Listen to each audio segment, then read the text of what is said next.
Hello and welcome to Podcast.init, the podcast about Python and the people who make it great.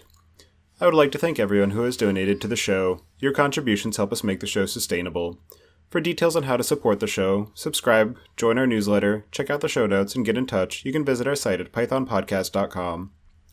Linode is sponsoring us this week. Check them out at linode.com/podcastinit and get a $20 credit to try out their fast and reliable Linux virtual service for your next project.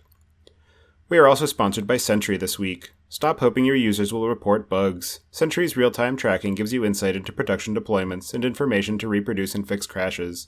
Check them out at getsentry.com and use the code PODCASTINIT at sign-up to get a $50 credit. You can also join our community at discourse.pythonpodcast.com for your opportunity to find out about upcoming guests, suggest questions, propose show ideas, talk to other listeners of the show, and follow up with past guests. Your hosts as usual are Tobias, Macey, and Patti, and today we're interviewing David Cramer about Sentry, which is an open source project as well as a hosted service for capturing and tracking exceptions in your applications. David, could you please introduce yourself? Yeah, absolutely. Thanks, guys. So my name is David Cramer. I'm the founder and CEO and original author of Sentry. It's an interesting thing because I've been involved in the Python scene for a very long time, and Sentry was just an open source project there, which we, I guess, recently have turned into a real business. And so that's my day-to-day now. So how did you get introduced to Python? A long time ago. I don't even remember what version of Django, but we were a PHP company, and I think I saw some Rails screencast or something, where they're quickly adding comments to a blog post. And I'm like, that's pretty cool. Wasn't really captivated by the Ruby language. But then right around that same time, Django was sort of, I'd say it was sprouting out of the ground. It was still very young, but it was also doing some similar things. I'm like, okay, Python's kind of cool. I looked at it before, and that was like a decade ago now, and kind of haven't looked back since then. What led you to choose Python when you got started writing Sentry, and would you make the same choice again? Yeah, I mean, I'm pretty much of the belief that complexity is bad almost 100% of the time. You can make arguments that there's situations for it, but I'd make the arguments that you can get away without it. So for me, Python is always been a great solution, that it's a practical language for things like the web. It's fast enough, so you don't have any performance concerns. It's actually very fast in some situations, specifically ones that Sentry caters to, that allow kind of runtime introspection and things like that. Just the way you use the kind of the exception flow and everything.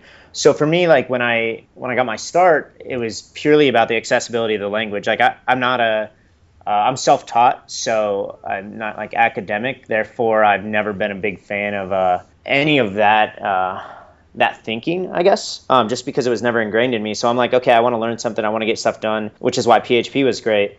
And I did that over the years. And, when we started Sentry, it was, I was working at Discuss, and we were a Django Python company already. So it, just made sense. So the client side of error reporting needs to be super lightweight in order to be useful. What were some implementation challenges you faced around this issue? Yeah, so it's interesting because we do SDKs in pretty much every language and every platform these days, and the challenges are significantly different in each of them. So in Python, I'd say the challenge is a lot about compatibility, and it's also a cultural thing. So we've faced the challenge as a company for a long time. How do we convince people that error tracking is different than logging? Just you wouldn't send New Relic performance reports to log files on disk, and you wouldn't send your slow query logs into New Relic, at least not just drop in. So we always face that challenge, and Python is probably the biggest culprit of this, where it's you can drop in some logging stuff, and then all of a sudden it creates a poor experience. So we face a lot of issues around that, but I'd say equally in other languages, some of the challenges are the same, and it's how do we deal with ensuring that you don't accidentally send us credit cards? How do we ensure the latency doesn't affect you? How do we ensure that, the crash reporter doesn't crash your app? In Python, it's been pretty easy. I'd say we have a phenomenal team. One of my colleagues, Armin Ronik here, has been doing Python as long as I have, and we're pretty well versed there at this point. So I guess we have the foresight to solve a lot of problems before they become problems. That's great. So just out of curiosity, I realize it's a Python podcast, but I'm a big polyglot, whatever works kind of person. What was the most challenging platform to implement the client side on for you guys, or for you? By far, browser JavaScript. Say what you will about JavaScript, whether you're a fan or not, the complexities of the browser and the limited support there has made life very challenging for us. We've got somebody else works on it at this point, but even just getting a stack trace out of the browser is very hard. And then you have like browser extensions playing their part, and you have just a mess of like different browsers reporting things differently. And it's even modern browsers that mess it up. For example, like Firefox has a different style of stack trace, which is just plain text, than like Chrome. And I think in Internet Explorer, I don't even know if we support it. And I think it's because we can't or something along those lines. And then you have source maps and minified code on top of it, which are an entire another level of complexity. So we've spent a significant amount of time making browser JavaScript work, I would say fairly well, but it is not a fun problem. Yeah, and then also add into that the localization settings that different people apply, with different time zones, different languages, and that just compounds the problem. And I'm sure that also affects your ability to aggregate those errors, particularly when it's coming in with different languages. Yeah, so interestingly, the way we do aggregation is we don't even care that much about the error. And that matters because in JavaScript, there aren't real errors. So in Python, I'm going to take Django, for example. If you query a database row and it's not found, Django by default will raise an exception, and the exception has a type. It does not exist. And then it has a clear value. That value is not always useful in terms of aggregation because it contains unique data. But the type is super important. And then most importantly is the stack trace. And fortunately, there's no obscure localization on stack traces in JavaScript. And that's our primary grouping algorithm. So often we can group JavaScript errors together. The challenge becomes that it's almost like coroutines or like evented code, in that the stack trace changes even if the code that's being run isn't necessarily different, if that makes sense. So part of the stack is the same, but part of it is, I don't want to say dynamic, there's just many kind of parents that would lead to the same child. So there's definitely a lot of problems there that we have yet to solve, but work in progress. So we've talked a little bit about your implementation and language choice, but could you dig a little deeper into what Sentry is and a little bit more of its history? Yeah, for sure. So I actually think Sentry has a really compelling history. And while lately our space has gotten crowded, Sentry's kind of been this long-time project. We're about, our 8th birthday is actually just around the corner. It's Thursday, and it's 8 years as an open source project. That's like when I made the first commits to like a public repository. And we built it like from day one as this open source thing, which is a really cool part of our history. And more importantly, there was no business, 8 years ago or even 4 years ago, I don't think. That was kind of added on later, where we said, hey, like a lot of people are asking if we would do like a hosted SaaS offering out of this. And, we kind of said yes. But along the way, it was very much scratch our own itch, right? Like Sentry started out as a drop-in kind of extension for Django. And that was cool. And like a lot of people were into Django at the time.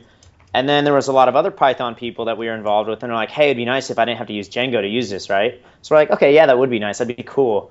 So then, obvious next step, we make it work for Python outside of Django. And then, Python developer, and I think this is actually the story that happened. It's like Python developer goes to Ruby company and is like, hey, I would really like to use Sentry for Ruby. One thing led to another.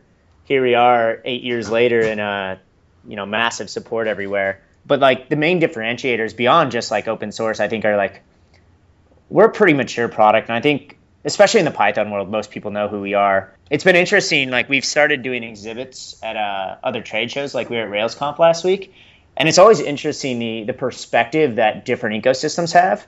Like in Python, it's often people don't understand the idea of what Sentry is. So that is we instrument your application, and when there's an unhandled exception, that is if you have a website and it throws a 500 error, we want to tell you the developer, what that error is as fast as possible and with as much information as possible. But like us web developers, we're so used to having log files that we'll often reason ourselves out of having good tools. We're like, well, I can already like look at the log files. Not that I'm going to, but I can. Whereas like we talked to the Ruby community, and they there's a very old tool called Airbrake, which was a couple other tools before, and it's been around as long as Sentry. But they've had this for so long that it's like the idea of like this exception tracker is ingrained in what they do. And it's very interesting to see like the cultural and community differences there. But yeah, so like fundamentally, we look at it and we say like, if you have Firefox, this is my favorite example to use. No stabs at Firefox, but it crashes and it presents you with this dialogue, right? It's like, do you want to notify the developers that something's broken here? And we just like, the way we look at what we do is we do that, except we don't ask permission, and we do it on every single platform, web, mobile, and desktop. And then I think a lot of the differences are we try to make use of the massive amount of error data and noise. So Sentry customers are some of the biggest technology companies out there, and it's pretty hard when you have a lot of errors, some of them constant, some of them you're never going to fix, to know what matters. So a lot of our focus is on saying, yeah, you have a lot of errors. We've sort of told you how to fix the error if you want to fix the error, but what ones matter to you, right? And so we do that by saying, like, hey, it's affecting a lot of users, or this is new in this version of code, and kind of things like that. You've dug a bit into why somebody would want to use Sentry. Can you do a little compare and contrast from some of the other offerings that are available in the space? Yeah, sure. So we've seen in the last few years, there's a lot more of these. Like I feel like I discover one a month. Most of them are single platform. So there's a few that do cross-platform. Not that actual many. Like I think it's 3 or 4. All of them are proprietary, which is an important difference. It's probably externally just looking at all the products. That's going to be the first thing you'd notice, and maybe the first relevant thing to you. Outside of that, it's really hard to say with a straight face that it's all that different. I think all of us are building different products, and I think everybody's brought some good things to the table. But at the end of the day, a lot of what we're doing is like not yet accomplished. So like a lot of the companies are still immature, even though we've been around for much longer than them. I had a full-time job up until January of last year. So it's like we weren't really working on this like it was a company. So I think we're still in this early stage of what kind of production crash monitoring really is. But yeah, fundamentally, the main difference is between some of them are either they're cross-platform or they're not. They're open source or they're not.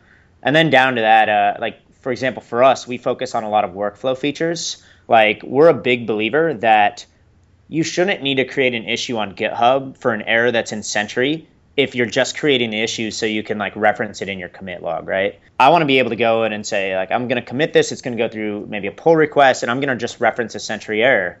And then we can do cool things like at that point, and we can say, hey, like within Sentry, you can be like, okay, it's fixing this commit. That commit's deployed to staging. So if the error happens in staging, we know that you did not fix it, right? And a lot of it's really like, how do we prove? If we look at like old school developer tooling, I don't know if you guys if you're familiar with Nagios, but it's this classic example of this like dinosaur application. It's not pretty. It's not fun to use. It's not fun to set up. And we're like, what if technology wasn't like that? Why are developer tools not just as important? Like we pay developers ridiculous salaries, but we don't have any tooling. And like you can contrast that with let's take salespeople. They have Salesforce, and they pay $100 a month per salesperson at their company. And then it's interesting to go look at like how much we pay developers. And like one of our challenges is how do we convince a company like Microsoft that might be willing to pay that for Salesforce, that they should pay that kind of money to developer tools, and not just Sentry, like all developer tools, so we can move away from the Nagios era onto stuff that actually is really important. And I think we're getting there. There's definitely an industry shift lately. But that's also why you're seeing a lot more of these kind of these developer-focused companies popping up, even outside of the crash reporting space. Yeah, there's definitely been a big surge in developer-oriented SaaS products. So, like you said, exception handling, but also things like monitoring with New Relic and its competitors, and log aggregation. So things like Sumo Logic or Logly or log entries, and then also various other spaces. Yeah, absolutely. And also continuous integration is one of the big ones there.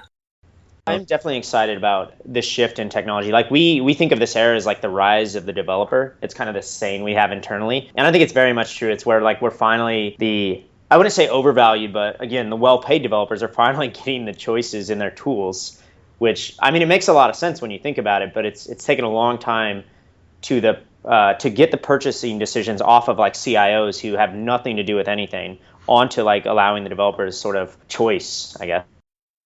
Yeah, and that's also come in conjunction with a lot more responsibility being focused on developers and in a lot of places getting rid of some of the other facilities that were sort of tacked on. So QA and operations sort of merging into one overall department as opposed to them being discrete departments or discrete responsibilities within a department.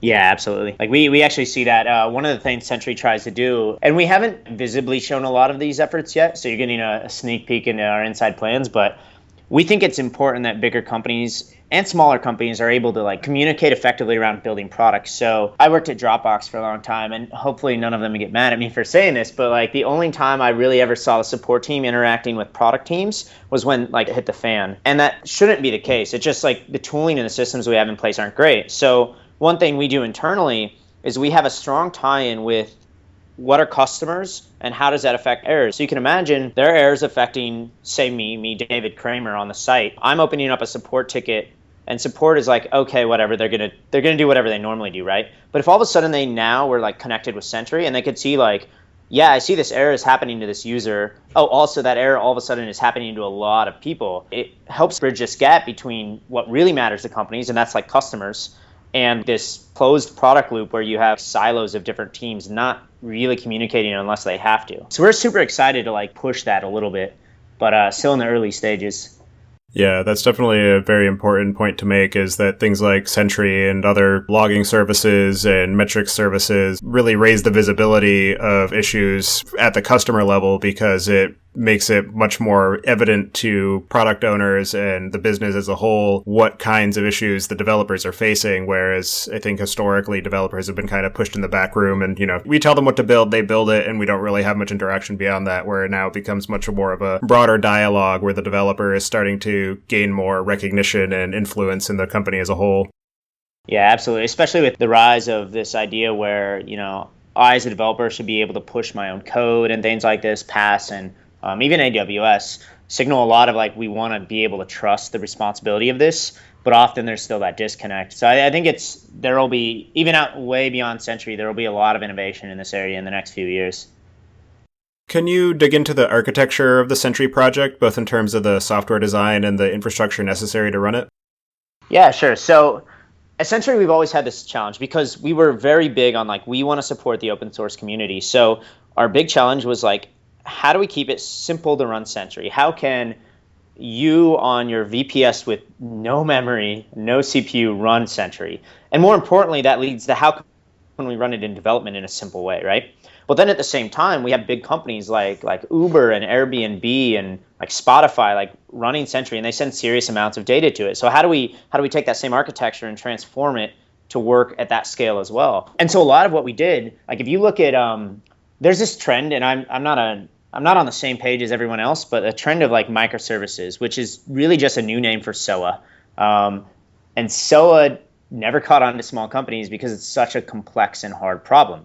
But I think the lessons of something like SOA are not that you have to deploy separate services, like physical, like this server over here is communicating with this server, but that just you should break up your systems. So for example, in Sentry, when an error comes into Sentry, the first thing it does is basic data validation and whatnot in Python.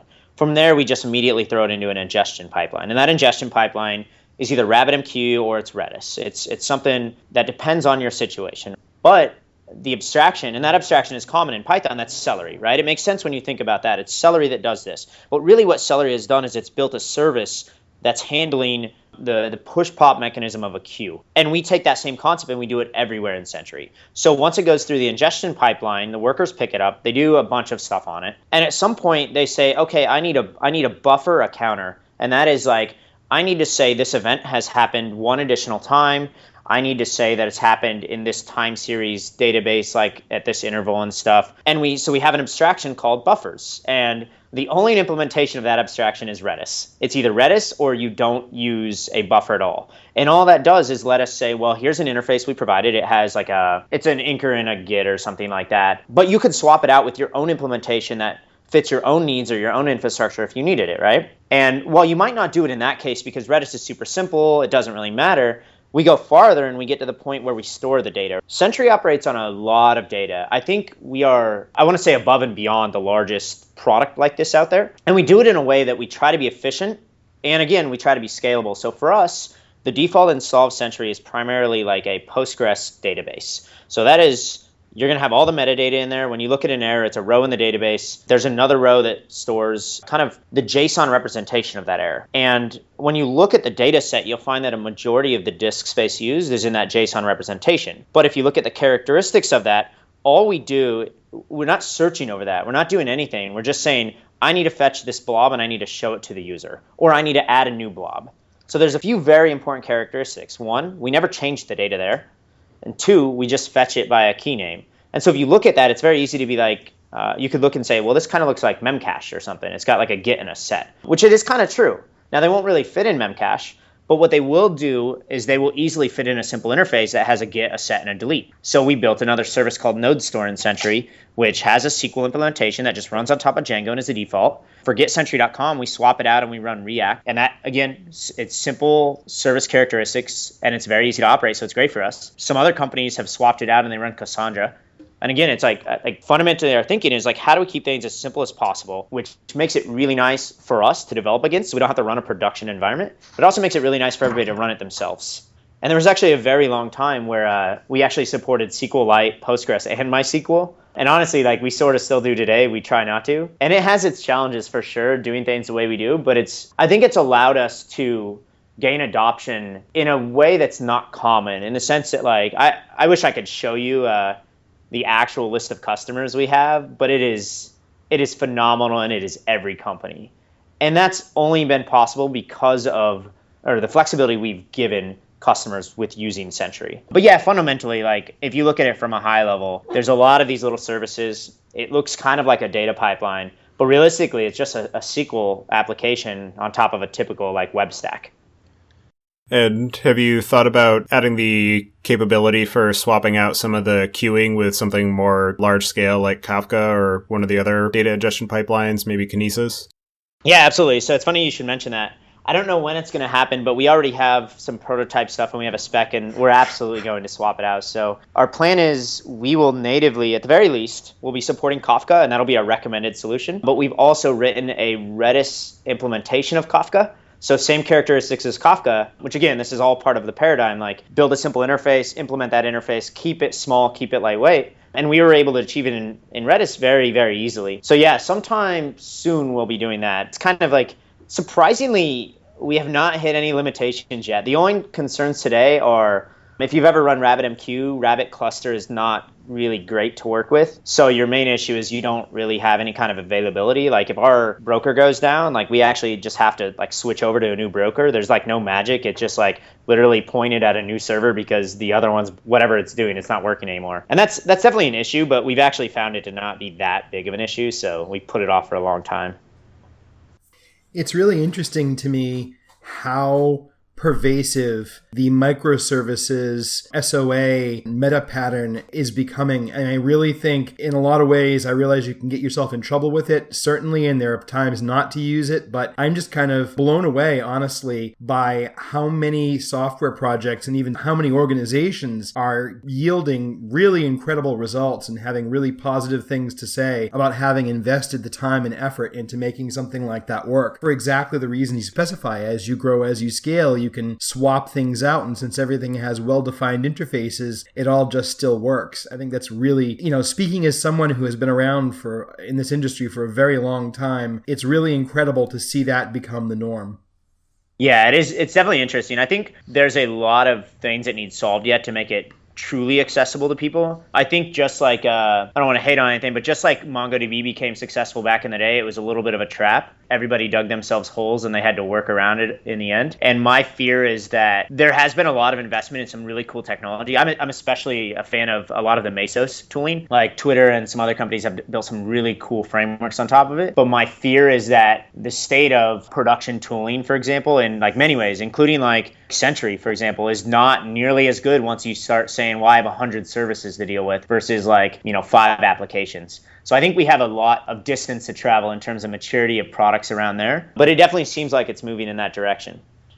Yeah, and the truth is, you mentioned we have a long way to go. We definitely do, but I think over the last couple of years especially, like the ecosystem is responding. You see the growing pervasiveness of things like Docker as a for instance, and you mentioned Mesos is another great example of sort of having meta infrastructure to help manage these services and allow you to really sort of deal with them in a reusable, disposable kind of way that makes it all a little more sane. I totally agree there's a lot of work to do, but I also think it's a really exciting time for those of us who are watching to see what evolves and see what starts to fill that void. Yeah, absolutely. So what made you choose Django versus another Python web framework, and would you choose it today? Yeah, so this is kind of interesting because Django, the most mature framework in Python in terms of flexibility and I want to say low commitment, but that's not entirely true. And honestly, when we chose Django, it was before really most of these things existed. Like today, I have some colleagues that use like Pyramid and some of these other micro frameworks, I guess you'd call them. I have never really used them personally. Like I'd say the reason we use Django is because we are experts in Django. We've been using it for so long that if there's an issue, it's like second nature for us to resolve it. But it's also kind of interesting. Like we use Flask as well. And we've joked around, like, should we just swap out Django for Flask based on how little we do in Django anymore? And also Armin, one of my colleagues here, is like the author of Flask. So it's like, it's always something that comes up. But honestly, like Django, it's like, it kind of gets out of our way. It doesn't try to hide too many things. So if there is an issue, we can figure it out and we can understand it, right? There's not a lot of magic behind the scenes. And it is like pretty loosely coupled, especially in modern versions of Django. That's changed a lot over the years. For us, like we don't use it too much anymore. So like we use the ORM still, though I don't know how long that's going to last. And we use it for very simple routing. But like our app is primarily like it's a React single page app. And then we have a kind of Django Python API. And then we have a Python kind of ingestion pipeline. And that's actually like interesting because the ingestion pipeline arguably needs to be a lot faster for cheap scale in theory. It's actually worked fine for us so far, but you can imagine like we have this massive rate of events always coming into Sentry, and Python's not the greatest for this kind of stuff. So we'll see how long that lasts as well. But yeah, I mean, I think it's still like a great way to get into Python, and I would argue no company's too big to build their app on top of Django. Another benefit that Django has too is that it's got a very strong focus on keeping up to date with security patches, and their upgrade pathways have historically been very well thought out so that when you do need to move to a newer version, it's not as big of a pain point as it could be in some of the other available frameworks potentially. That's definitely true. We started supporting some PHP frameworks, I'd say better than we used to recently. And I could be wrong about this, but I think one of them to upgrade from like one version to the next major version, it does a bunch of code generation. So you'd effectively have to like regenerate or something. And I don't even know if you can upgrade. But yeah, Django's been good about that. Like it's definitely not without its flaws in terms of upgrade processes. Like we actually can't easily upgrade Sentry to a new version. But for normal users of Django, it's phenomenal and they do a great job with stability. I also agree with regards to there's very little magic in Django, and I don't know it extremely well, but I've been learning it recently, and I tried to learn Rails. This is no knock on Rails, this is a knock on me. For years, I never could fully get my head around it because there were so many black boxes that I had a very hard time connecting the dots fully. And with Django, I really feel like I understand what's going on, and as I work through building my application, I feel like the building blocks that are creating that application are very apparent, and it's easy to see how everything sort of hangs together, which is, I think, a huge feature. Yeah, that's actually been my experience too. A number of years ago when I was first trying to learn Rails, I had the same experience of not understanding what was happening because there's too much spooky magic at a distance. And then I re-implemented the same application in Django, at which point everything started to click. And then from then I was actually able to go back to Rails and understand what was happening because I had seen the guts of it in Django so that I could understand what the connections were under the covers. Yeah, like my favorite thing, especially like when younger developers ask me like how to do something, and even like when it comes to like documentation, Django included, is like just go look at what it's doing in the code. And it's like for Python, almost all the time, it is so easy to read and understand the code that it's almost better than documentation. But that's really hard to say the same about many other languages. Rails specifically is notorious for like hiding a lot of it. And I know they follow some like patterns now. So if you know the pattern, it's a little bit easier. But I find myself every day whenever I'm looking at an API, I just straight up open the source code and it's very smooth and simple. Yeah, I can definitely agree with that, and particularly with the strong focus on making documentation a first-class citizen in the code itself really lends a lot of transparency to what's happening. We've discussed how Sentry supports a number of different languages and platforms. I don't know if you can enumerate them a little bit and then just talk about what is involved in actually getting Sentry integrated into an application. Yeah, absolutely. So, what do we support? So I'm just going to start. I'm going to list the important ones, or from my perspective, the important ones. So we have what I'm going to call first-class support, which is it works very well. Python, PHP, Ruby, browser JavaScript, Node, Java. All right, what other languages do people use? We have some C# stuff going on. We're about to, don't tell anybody, but we're about to launch some phenomenal iOS support, as well as Unity and Android. And those will be native integrations. I don't know, we support a ton of frameworks and other stuff. Like we actually, you can embed our JavaScript stuff in a React Native app, which is, if you haven't looked at React Native, it's super cool. React in general is super cool. We support all these kind of I don't want to say odd, but non-traditional use cases of languages. But definitely we've always been, at least historically, focused on the web platforms, and specifically the open source platforms. So .NET hasn't been our forte. Yeah, and then our focus is always, it should be two steps. It should be you declare dependency. In Python, that's, add it to setup.py or add it to your requirements.txt. And then you drop in effectively the API key. What that translates to in Django is you add an include path in your installed apps, and then you specify what we call a DSN, which is a data source name, which is just a really fancy way of combining the host of your Sentry server as well as your API key and some other information. So you'll set that, and then maybe you'll configure some other things. For example, you might want to tell Sentry the version of your application. That's a very simple config call. You might want to tell Sentry who the acting user is, right? That often comes down to maybe you have middleware or something where you can just say, here's the current user. And there's a lot of things like that. But the idea is that it's very low impact. And I don't know if as a business this is the best strategy, but we've tried to make it so you could rip out Sentry without changing your code, as well as you can install Sentry without changing your code. It's been a very important thing for us. And most platforms work pretty much in an identical way. The one area, I talked a lot about how browser JavaScript is really hard. The one area that it kind of redeems itself is you literally just include the script tag and you configure the API key, and it's just magic after that. We instrument everything, and we do a lot of really cool stuff from there. And we've tried to do that. We've tried to make it I guess as low friction as possible, but also not completely magic. So if you've ever set up New Relic, you kind of just run your app inside of it and it monkey patches a lot of things. We're starting to do a little bit more of that, but we've avoided that as much as possible. And we're here, you just wrap this, you can understand what it is, you can look at the code to see what's going on. Kind of that same concept where, we go simplicity over complexity. But yeah, in general, it's, dependency and bind an API key and you're done. So just out of curiosity, what's the most obscure either platform or platform variation? Like you mentioned, sort of native JavaScript and something, it could even be something like that you folks support. What's a client-side language or platform support that made you just say, wow? Yeah, definitely some of the browser JavaScript has been there. But we started doing stuff with tvOS is oh yeah, we can do that. There were some people I don't even know what I can talk about, honestly. There's some crazy uses. I won't talk about any of those. I don't know if it still works, but maybe a year or two, probably even more than that. Somebody wrote an R client for Sentry, which is super confusing to me because R is a mathematical language. From my understanding, it's for doing scientific computation and stuff. Statistics, and yeah. Yeah, statistics. And I'm I don't understand why you need it, but that's kind of cool. But yeah, definitely the JavaScript stuff has been the most recent innovative concepts. I remember back in the day, so a lot of us here are gamers.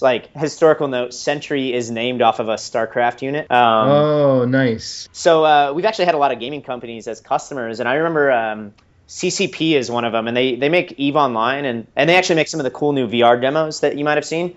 Yep. And we learned way back when that their first console game, I think, which was a game called Dust, it was an FPS. And I think it was running on the PS3. That was actually running the Sentry SDK.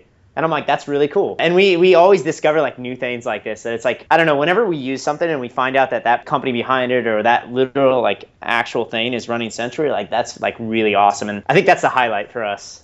Yeah, and going back and speaking to your point about making it easy to both onboard and offboard with Sentry, I think is actually a big selling point because, well, it potentially might not make business sense to make it easy for your customers to go somewhere else. It does help with them pulling the trigger on that decision-making process because they don't have to worry about, okay, well, what if we put it in now and then we don't want to use it down the road, because they can just say, oh, well, if I don't want to use it down the road, it's easy to take back out. So I think that would actually make it more likely for people to go with Sentry in the first place and then also stay with it in the long run because they don't have that worry or doubt over their heads as they progress further down their development cycle of wondering what's going to happen if and or when they need to go to a different service or Sentry, for whatever reason, ceases to become viable.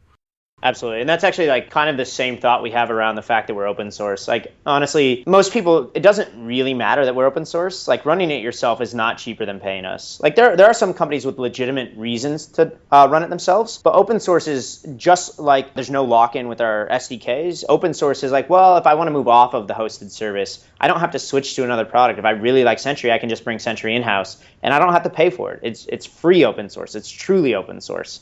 And I think that's really important to our customers, even if they will never do that.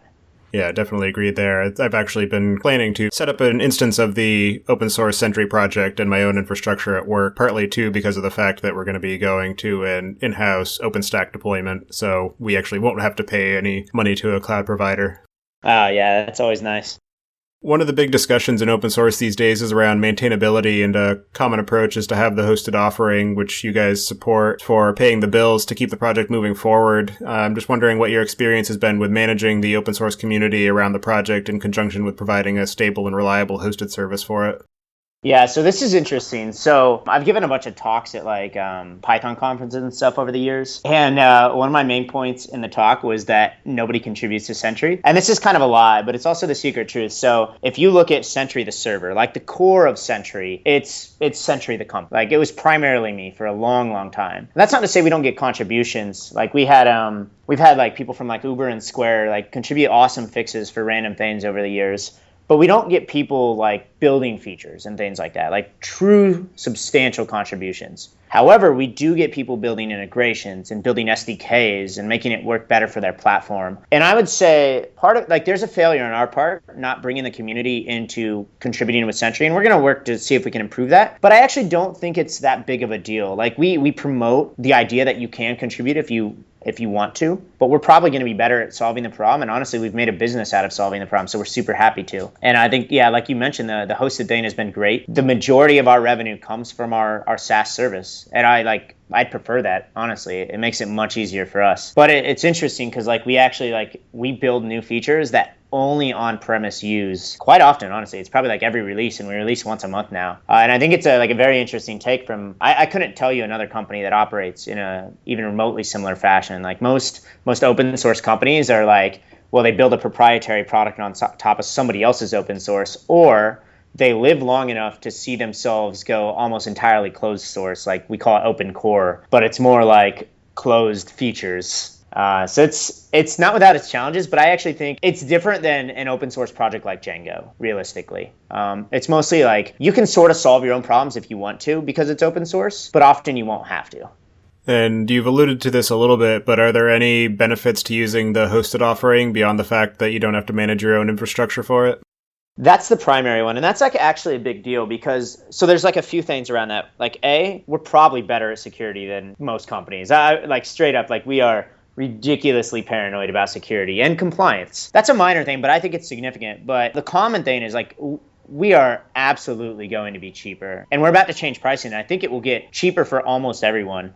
With the new pricing model. There is a big real cost thing there. Like, there's no time spent operating, no time setting up, no time dealing with like problems. Like, if you get a burst of data, it's really painful. We have enough servers sitting in front of Sentry just to deal with the constant like denial of service that we see against us. And it's not abusive. It's just that all of a sudden their application's throwing a lot of errors, right? That's really hard to deal with for an internal service. And then the biggest, and I think this is the most important thing, ignoring anything else, is like, you don't have to keep your installation up to date. Like, we move so fast. We tag a new release every single month. And that includes like schema changes. That includes big new features. That might include changes to SDKs that you need to upgrade those as well to support. And I think people underestimate how complex it is to keep an installation up to date. especially if you have like an SLA that it needs to be online. Like we find often many of our customers are running 1 to like 4-year-old versions of Sentry, which is just insane to think about.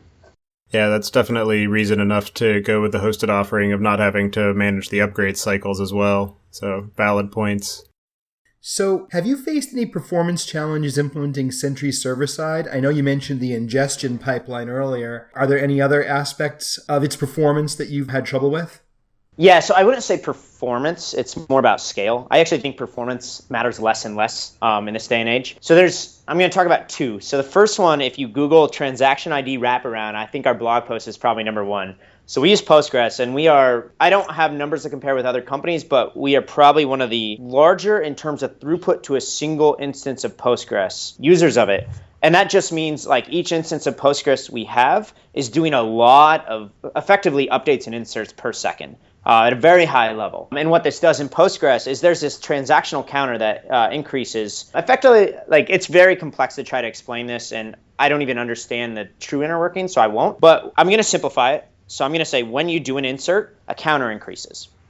That counter is a 32-bit number, and a process has to run to basically reset that counter. And if that process does not run, the database cannot run. And again, I'm going to try to skim over the details, but effectively, the reason that has to happen is because it's like garbage collection. So it soft deletes a lot of rows, and you need to you can't just wrap around and keep reusing the number or anything because you'll start overwriting data. Anyways, so what happens is a process runs to sort of clean that up, to garbage collect that. And we've hit, I think over the course of, I want to say we've operated the hosted service for 4, maybe more years now. We've had 3 significant outages from that one problem, and it is really hard to deal with it. We've got it resolved now. We just aggressively vacuum, and our databases have ridiculous hardware, but it's been a nightmare. Let's see. The other side, okay, so the ingestion pipeline is the majority of our concern. When we implemented source maps, so browser JavaScript in general is a nightmare for us. We have this map. We'll have a blog post about it pretty soon. But we have this map where we started showing, like we show dots whenever there's an error, and we show it geolocated. So we also color the dots based on platform. So like a yellow dot in it is a browser JavaScript error, and the entire map is yellow. And that just means like all the data is effectively JavaScript. Now the problem with JavaScript is to get source code, we have to go fetch from a website. If it's minified code, we have to go fetch a source map. So we have a system that allows you to upload that stuff to us. But by default, you set up Sentry, you do nothing else. We will scrape your website for the data when it comes in. And we'll try to do it efficiently and cache it and stuff. But what that means is we're constantly having workers that are network blocked. Like we didn't really have issues before, and we're using normal threaded Python. But as soon as we started doing this, it's like all the workers are blocked all the time. And some of the times it would take a really long time to download these. These could be like slow responding web servers, or they could be overloaded because they're already erroring. And their source and source maps could be like 50 megs in total or something like ridiculous like that. So we're constantly trying to download this. We're putting more stress on their web servers. Anyways, it caused us a lot of problems for a while. We've sort of alleviated in that we've hit like enough scale that it's not that big of a deal, and we have a lot of people pushing their source code to us instead, which helps a lot. But that same exact issue now all of a sudden exists for iOS. So iOS, you have to push your debug symbols to us. And there's many other problems that we have to deal with around symbols, but those debug symbols, even on the small end, are like greater than 100 megs. And you have to push a new set of symbols to us every time your source code changes. And some of those are like a gig in size. So now all of a sudden we have to like take these, where our peak before was like 10 megs. Now the peak is potentially multiple gigabytes that we have to like figure out how to deal with. And that means like we need massive on-disk caches. We need to be able to handle doing a lot of work in memory. And so we end up with a lot of challenges in like, how do we make sense out of the data you're sending us? I would say Python does not make a lot of those problems easier, but we've also been able to work around it. So it hasn't been a limiting factor yet. So with regards to the PostgreSQL transaction wraparound issue, are you guys considering moving to something perhaps with more of an infinite scale by design, like one of the NoSQL databases that can grow to vastly larger extents more easily?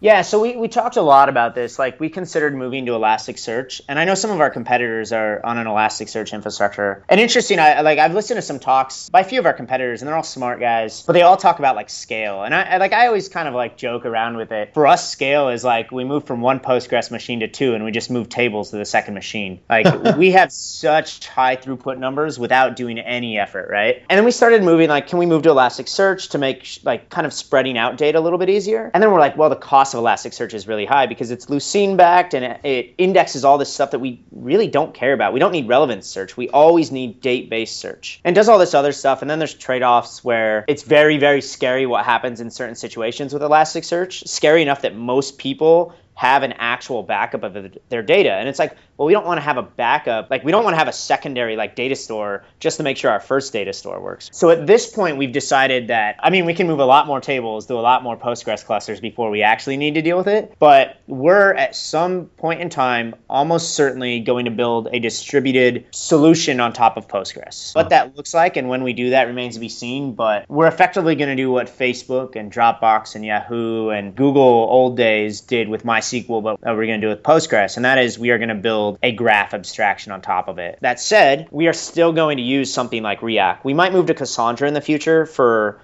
blob data and maybe more than blob data. So like ideally the large disk usage will scale much easier because obviously scaling out Postgres in any situation is a non-trivial operational thing to do. I am far from an expert in Elasticsearch, but I know just from sort of witnessing at a prior company that I worked at, the difficulties in running and maintaining a mission-critical Elasticsearch cluster, that it can be a real challenge to keep it running in a resilient way with no data loss over time. So I can definitely see why you guys are a little gun-shy about that. Yeah, we've always been like, so half of my team I worked with at Discuss way back when, and we've always been really, really cautious about adopting technology. And I think it has paid off for us over the years. We use Redis. Like React is the most like crazy thing in our infrastructure, right? Like we use Redis a lot and we use it in the most simple way. We use React, like we don't use any features of React. Effectively, if we were to somehow lose our Postgres database, I could never tell you what's in React. Like all of it's indexed through SQL. And that's the conscious decision we've made over the years. Like keep it using technology that's time tested, proven, and continually being, I guess, improved on. So like by the time we try to build this distributed Postgres stuff, maybe they've, kind of made it easy for us. Yeah, there are actually a couple of solutions out there that have already started to provide something like that. Like I know there's Postgres XL, and there's another company that just open sourced their layer on top of Postgres to make it easier to scale horizontally. The name is escaping me at the moment. Yeah, it's CitusDB or Citus. Yes, that's the one. Yeah, it's interesting. We'll see how those projects come out, but there's people that are much smarter than us trying to solve some of the problems, and hopefully they can. But at the end of the day, it's kind of straightforward. Like you just put data over here, you can't query across it, and it's like if you simplify the model, the implementation is understandable, it's reasonable, operationally it becomes easier to deal with. So we'll see. But yeah, hopefully there's a lot more work invested in that because MySQL for a long time has gotten the majority of attention there. What kinds of advice can you give to people who are trying to get the most utility out of their usage of Sentry?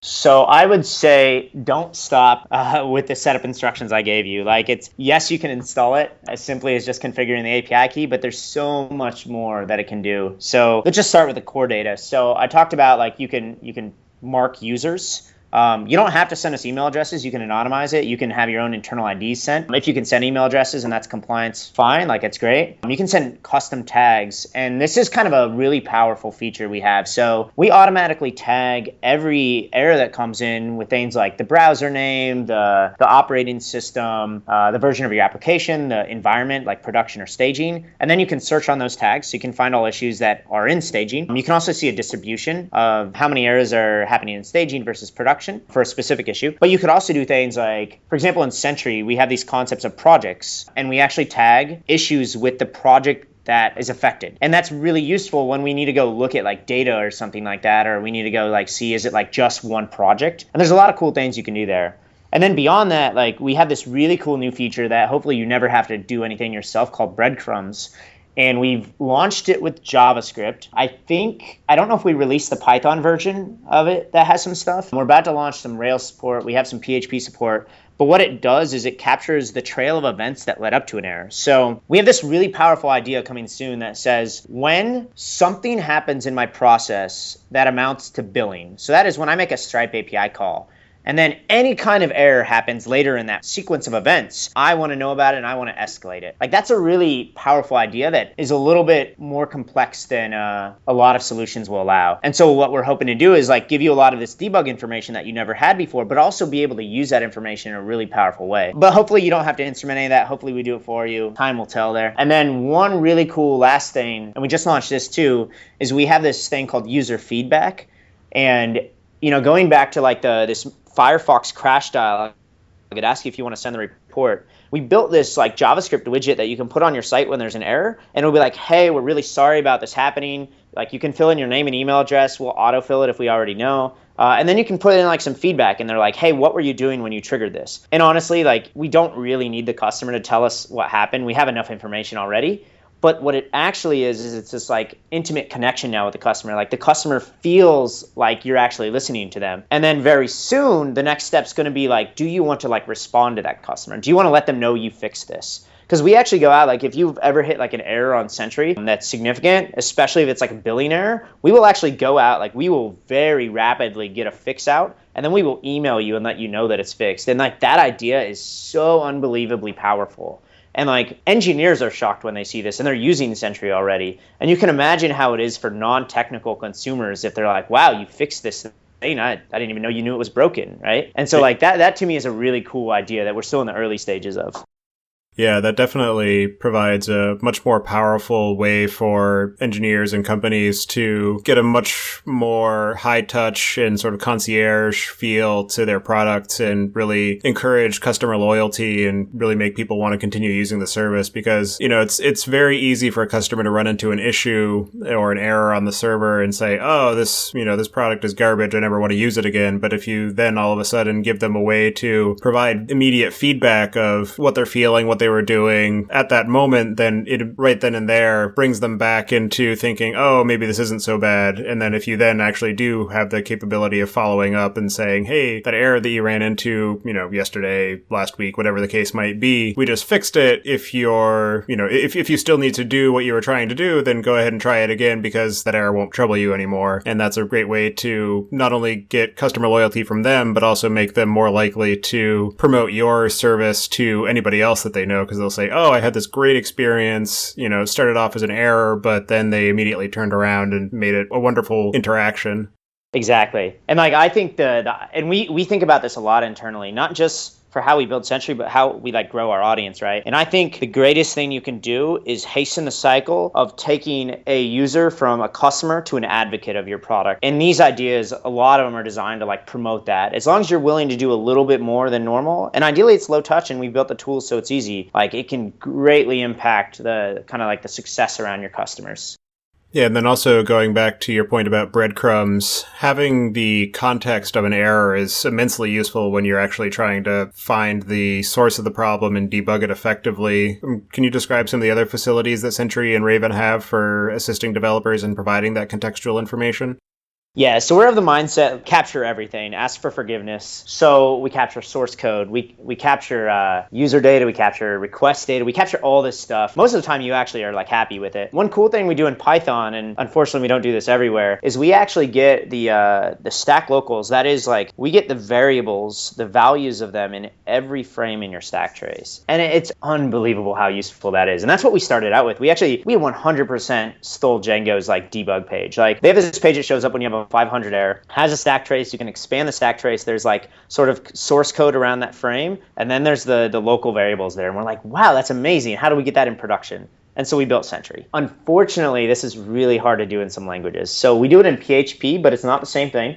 We do calling arg reflections, so we can tell you what the arguments were that were passed into the function, which is usually really good already. Actually, that might be the only other language we have a public implementation of. We are exploring, Ruby 2.0 has a new API that I think with a C extension, we can make fast enough to do the same thing as Python, which if we do this, it will be phenomenal. And in theory, and we've yet to prove it will work, we can do it in all C-based languages, though we might have to be a bigger company before we can pull that off. So, but that is like the number one thing we do. And it's just like all these little bits and pieces of information combined. The end goal is that you never have to say, hey, like, customer, please help me understand what you did. Like, it's a terrible interaction when you're like going and ask the customer for help. We've touched on this a little bit, but it can be pretty challenging to create an effective method or algorithm for aggregating incoming issues so that they're sufficiently visible and useful, while at the same time not hiding or discarding any important information at the face level view. Can you explain how you do that and what the evolution of that system has been like? Yeah, so like aggregation hasn't been too bad. Like it's interesting because a lot of people don't understand how Sentry works, and I actually think we work differently than anybody else, which probably also explains why we don't have scale concerns. So you send errors to Sentry, we understand the structure of the data, we understand the language, and we hash those issues in a number of ways to ensure they group ideally in the most accurate way possible without you telling us anything. That's actually really challenging in some languages, but for the most part, let's just assume it works. So once we've grouped it, there's definitely a lot of like user experience challenges here. So you like click into an issue and it's like an inbox, and then you're viewing a sample, as we call it. So you're viewing an aggregate issue with a set of data that's from one error. It may not be the latest error. It may not be the error you really care about, but it's an example of what that error is. And this is where people immediately get confused. They're like, well, why is it not, am I just viewing like individual errors or like aggregates? And I think we've put a lot of effort into user experience and design here. So we've actually made it so most people can reason about it, but it's still definitely a challenge. And then when you look at that actual error report itself, even the sample and everything, even if you've got that down, there's so much information there. So one thing we do, for example, is we try to know, and in most languages we do this automatically, but we try to know what is your application code versus what is like something else, right? And we call that like system code, but it doesn't really matter what it is, right? Let's say you're using Django. System code is the Django framework, as well as it might be like the requests library, it might be Celery, kind of any other third party, right? So by default, we only show you application code.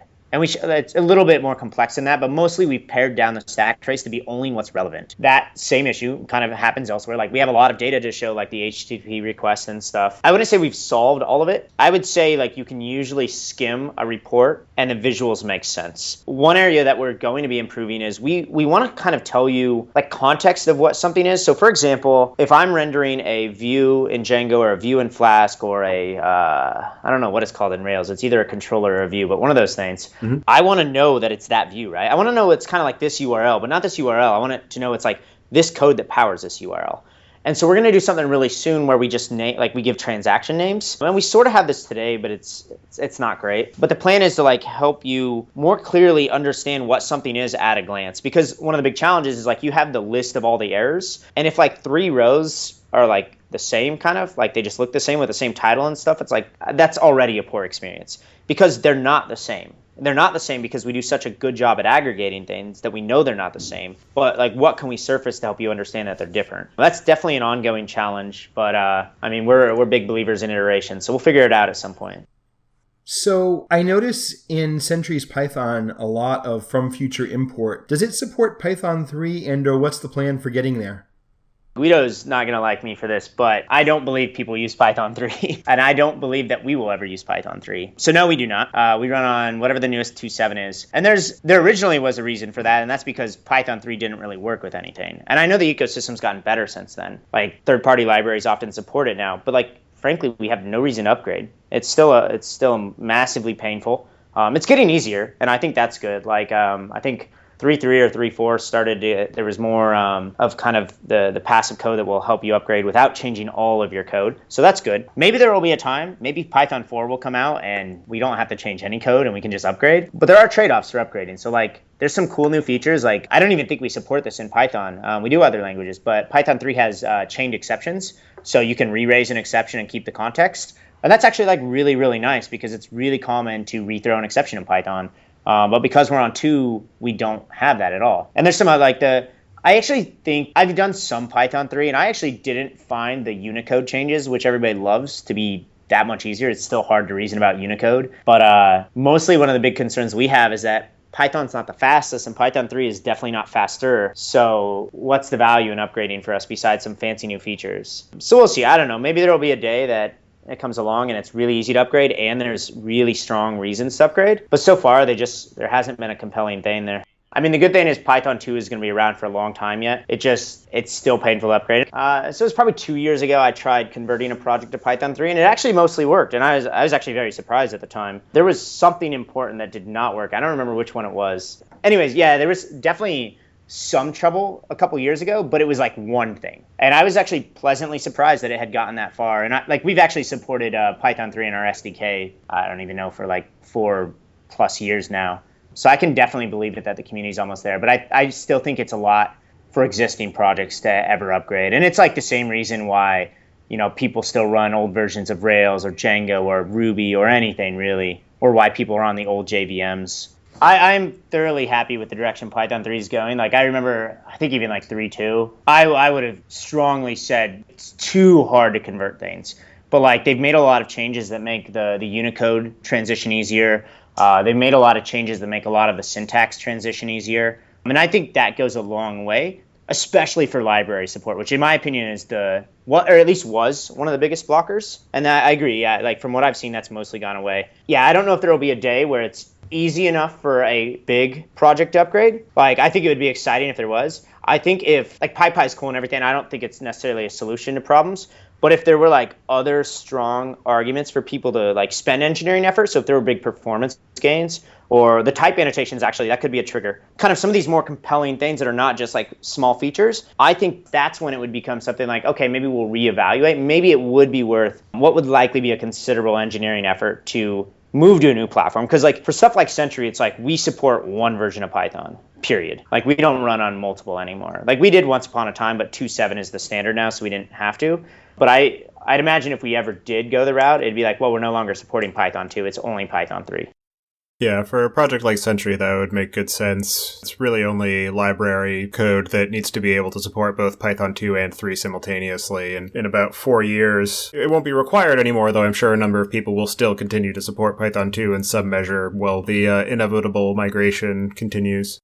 Yeah, and we'll see. I am actually super excited. Dropbox has been doing some really good work on this. They have 3 or 4 different people internally that are working on effectively Python VMs. And I think that's led to a lot of really good ideas. Like they employ like the author of MyPy. Obviously they have Piston or Piston, I'm not sure how they pronounce it. Yes. And then Guido, of course. And I think the collective of that like momentum there, whether their VM becomes useful, but it's at least contributing things that are getting back into Python 3, with type annotations being one of the big ones. And that one's super actually important to me. Like I, not publicly, but internally at Dropbox, like I voiced a lot of opinions on that over the couple years I was there. And I'm so happy to see that like go through. Yeah, another interesting project that I hope to see incorporated into the mainline code fairly soon is the Pigeon project out of Microsoft. I think that's going to be a pretty big game changer if and when that actually hits mainline and people can really start plugging in JIT implementations into CPython without having to go to a completely different runtime. Yeah, that'll be really cool. So, looking back to the beginning of the project, what are some of the most interesting and surprising changes that have happened during the lifetime of Sentry, and how does it differ from its original vision?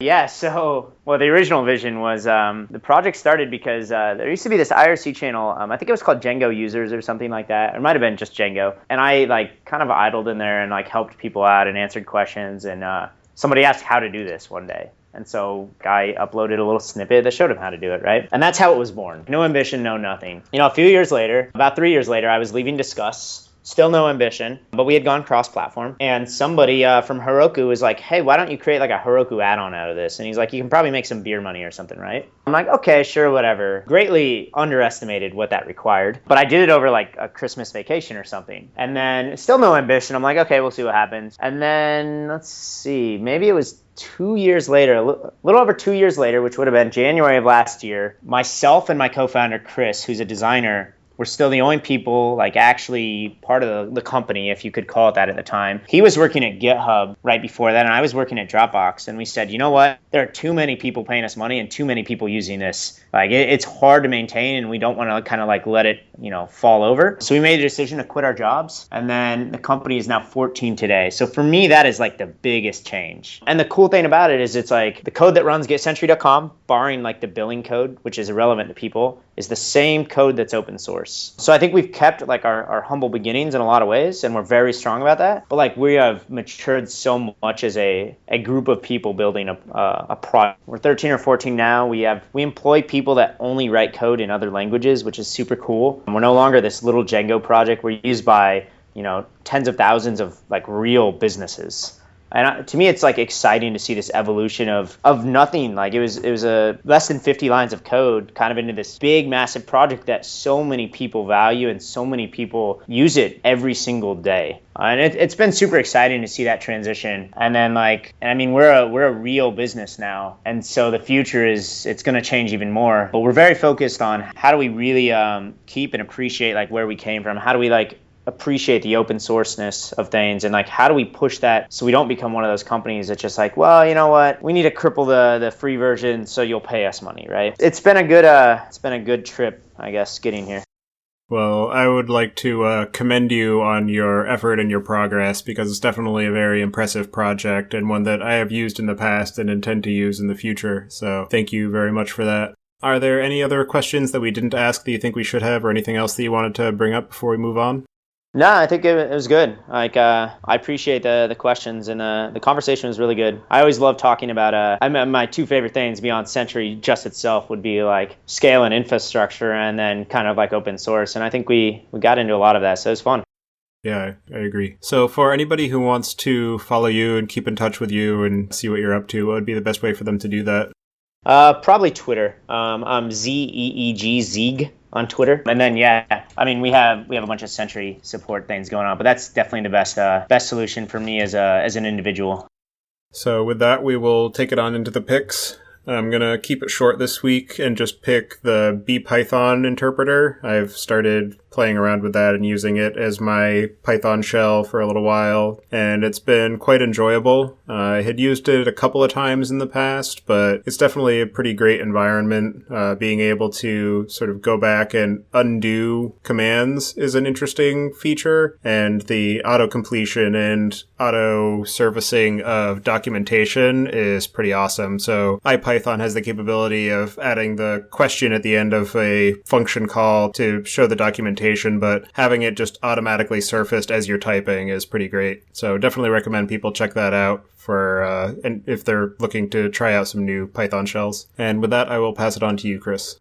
So this week, I'm going to pick a couple of podcasts. The first podcast is a podcast called Developer on Fire. And every week, the host interviews a developer, which sounds like it might be like, any number of other podcasts, but what's interesting about this one is that it's completely cross-discipline. It really sort of like, he talks to Ruby folks, he talks to Python folks, he talks to Node folks, and he gets into what makes them interesting as developers, what gets them excited. And so each episode is more about the people in the sense that you get a sense of what gets them excited, and that might not necessarily be the language that they're known for or work in. So I really love it. Great stuff. The next podcast is called Song Exploder, and that is by PRX. It is basically every episode they go through a song made by a particular musician. Like a recent episode was Weezer. They've had the guy who made the Game of Thrones theme, and they do like an in-depth making of for that song. If you really love music like I do, it's pretty incredible. And with that, we'll turn it over to you, Dave. What do you have for picks? Ooh, this is it's tough. That podcast at Developer on Fire sounds pretty cool. I've also used BPython in the past, and definitely a nice project. I don't know, like I'm a pretty terrible programmer these days, so like what is interesting to me? Like I love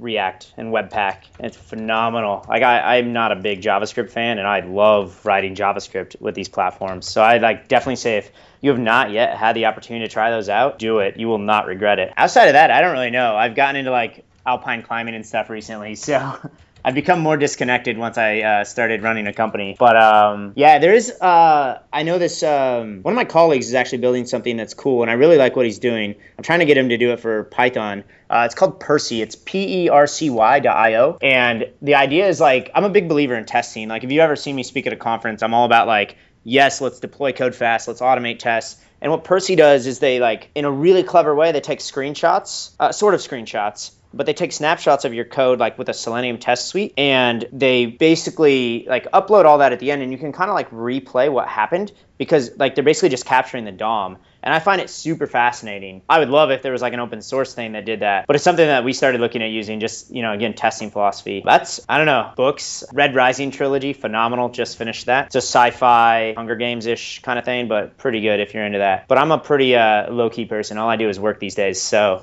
that's about all I have. That's great. No, those are some interesting things to use. And where I'm working right now, we're actually using React and Webpack for most of our front-end work, so I can concur with those choices for modern JavaScript development. Yeah, they're phenomenal. They make things so much easier. Just like that they solve source maps for you and you don't have to think about it. All right. Well, we really appreciate you taking the time to talk to us and tell us more about Sentry and its history and evolution and all of its myriad features. So definitely an interesting project and one worth keeping an eye on. So I appreciate you telling us more about it. Absolutely. Thanks, guys.